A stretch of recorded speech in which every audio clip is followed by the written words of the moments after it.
नमस्कार मित्रांनो, स्वागत आहे सर्वांचं ग्रीन गोल्ड ॲग्री आपल्या मराठी यूट्यूब चॅनलमध्ये. तर मित्रांनो, आज आपण पाहणार आहोत की आपल्या स्टार्टरला ॲटो स्विच कसं बसवायचं आहे. ॲटो स्विच बसवताना आपल्या शेतकरी मित्रांना भरपूर प्रॉब्लेम येतो. त्यामुळं आपल्याला कधी कधी इलेक्ट्रिशियनला बोलावं लागतं, ते बसवून घ्यावं लागतं. तर आजच्या या व्हिडिओमध्ये मी तुम्हाला सांगणार आहे की अगदी आपण 5 मिनिटांमध्ये आपला ॲटो आपण आपल्या स्टार्टरला फिट करू शकतो. त्यासोबतच बाकी इतर माहिती पण आपण घेणार आहोत. तर जे शेतकरी आपल्या ग्रीन गोल्ड ॲग्री चॅनलवर नवीन असतील त्यांनी चॅनलला सबस्क्राईब करा, सोबत नोटिफिकेशन बेल प्रेस करा, म्हणजे आलेल्या व्हिडिओचं नोटिफिकेशन तुम्हाला मिळेल. तर मित्रांनो, कोणताही ॲटो स्विच असेल तरी त्याच्यामध्ये आपल्याला 7 कनेक्शन म्हणजे 7 वायर पाहायला मिळतात. तर त्या कोणत्या आहेत? तर ही ज्या पहिल्या आपल्याला 3 दिसत आहेत, तर या मेन वायर आहेत, ज्या आपल्याला आपल्या स्टार्टरच्या मेन वायरला जोडायच्या असतात. त्यानंतर इकडं हे 2 कनेक्शन आहेत जिथं 4 वायर आहेत. याच्यामध्ये हा एक NV वायर आहे, हा जो हिरवा किंवा तुम्हाला इतर कलरमध्ये सुद्धा पाहायला मिळतो, हा NV वायर, आणि हा S1 S2 वायर. तर आपल्याला याचं कनेक्शन कसं करायचं आहे आणि हा आपल्या स्टार्टरला फिट कसं करायचं आहे हे आपण या व्हिडिओमधून जाणून घेणार आहोत. तर चला सुरुवात करूया. तर सगळ्यात पहिलं आपल्याला मेन फ्यूज जे आहे तर या फ्यूज काढून ठेवायचे, म्हणजे आपण आपली सिक्युरिटी सुद्धा व्यवस्थित पाहिली पाहिजे. त्यानंतर हे आपले मेन 3 कनेक्शन जिथं आपल्या वायर या आपण जॉईन केलेल्या आहेत, आणि तिथंच आपल्याला सेम कलर मॅचमधून करायचे आहेत आणि या वायर आपल्या इथं कनेक्ट करायच्या आहेत. तर आपण ह्या अगोदर कनेक्ट करून घेणार आहोत.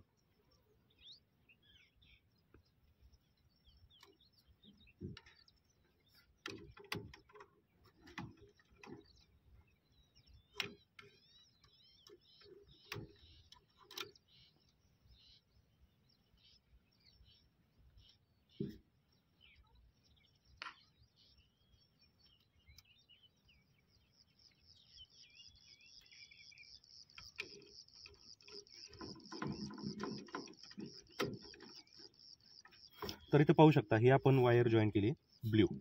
त्यानंतर आपण घेणार आहोत रेड वायर, जी की आपली मध्ये सुद्धा रेडच आहे.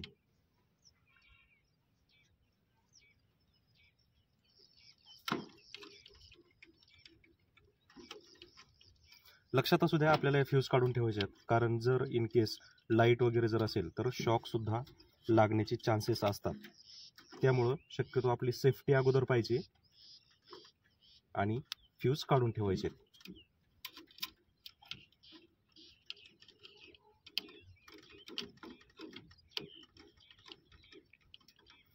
आणि शक्यतो ज्यावेळेस तुम्ही कोणत्याही स्टार्टरच्या जवळ येत असता तर आपल्या पायामध्ये शक्यतो शूज हे ठेवत चला, कारण रबर हा इलेक्ट्रिसिटीचा बॅड कंडक्टर आहे, जेणेकरून तुम्हाला शॉक वगैरे लागण्याच्या जे काही इन्सिडेंट होतात तर ते होणार नाहीत.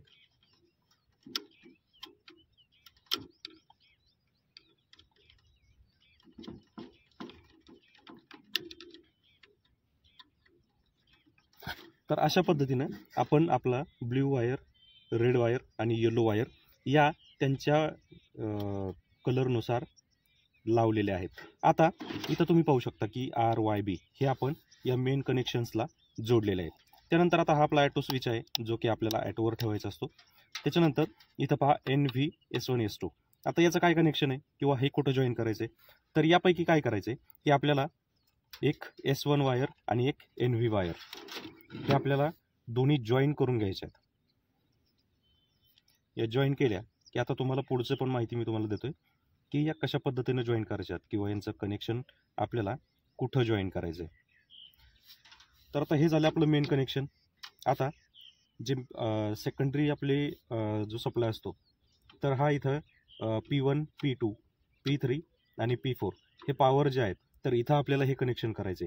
तर याच्यामध्ये आता इथं तुम्ही पाहू शकता की ही जी लाल वायर आहे तर ही P2 आणि P3 यामध्ये जॉईन केलेली आहे.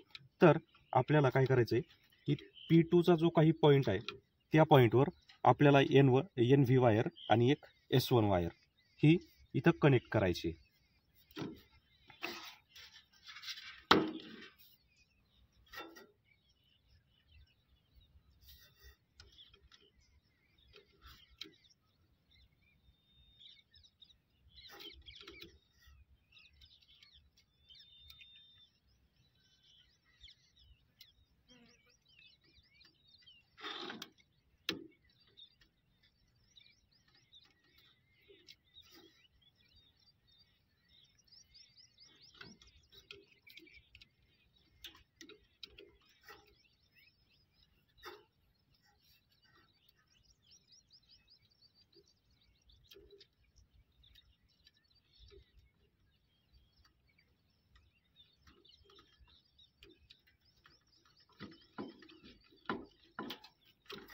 तर हा आपला P2 कनेक्शन आपण इथं जोडलेला आहे. आता त्यानंतर आता शिल्लक राहिला आहे काय, तर NV वायरचा एक पॉईंट आणि S2 वायरचा एक पॉईंट.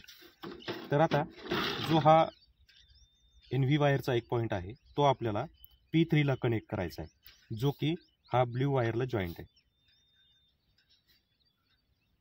लक्षात ठेवा, हे कनेक्शन्स जे आहेत NV वायर आणि पॉवर कनेक्शन, हे तुम्हाला जर व्यवस्थित जमले तरच आपला ॲटो व्यवस्थित बसतो, नाहीतर मग त्याला तुम्हाला परत फिटिंग करावा लागू शकतो.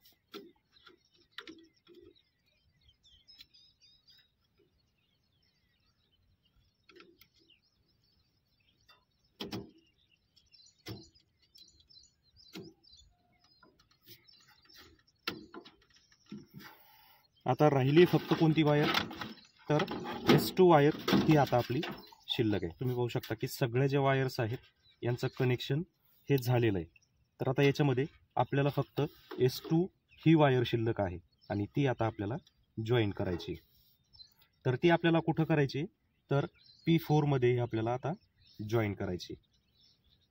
P4 मध्ये तुम्ही पाहू शकता की ते एक येलो वायर आहे जी आपल्याला फर्स्ट फेजमधून आलेली आहे.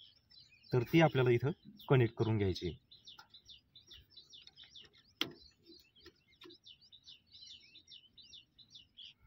लक्षात असू द्या, वायर फिटिंग करताना शक्यतो वायर जी आहे ही तिथल्या तिथंच गेली पाहिजे, जास्त लूज वगैरे नकोय, की जेणेकरून शॉर्ट होण्याचा चान्सेस वाढू शकतो.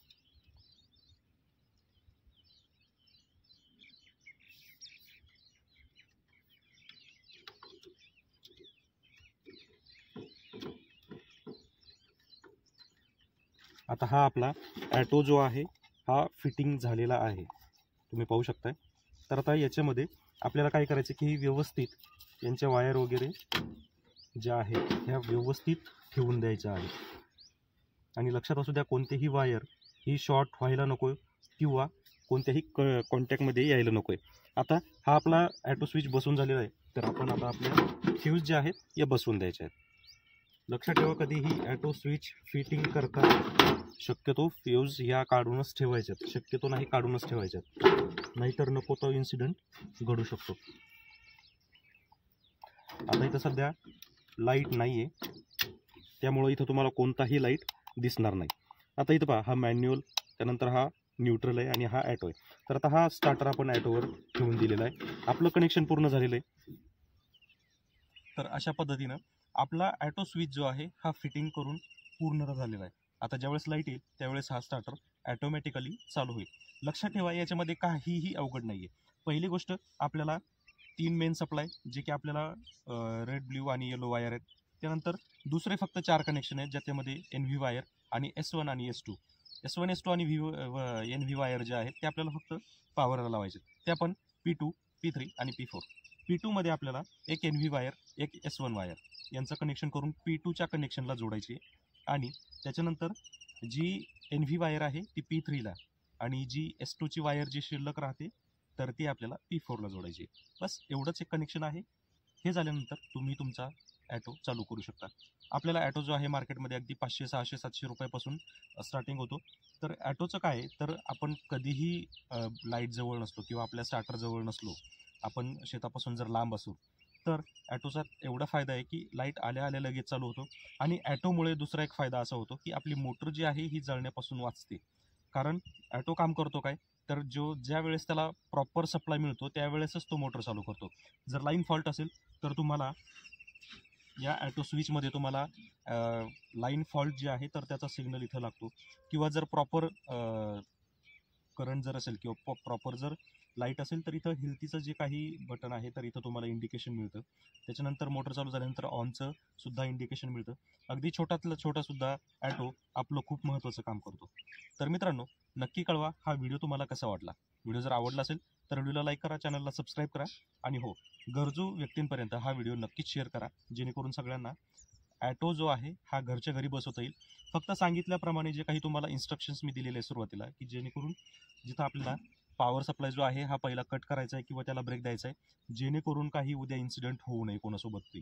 आणि शक्यतो बराच वेळा शेतकरी ही चुका करतात की अरे माझं तर हे रोजचंच काम आहे, मी रोजच स्क्रूड्रायव्हर सोबत खेळतो, मी रोजच लाईट सोबत खेळतो. तर या गोष्टी शक्यतो कुठंही दाखवू नका, कुठंही करू नका.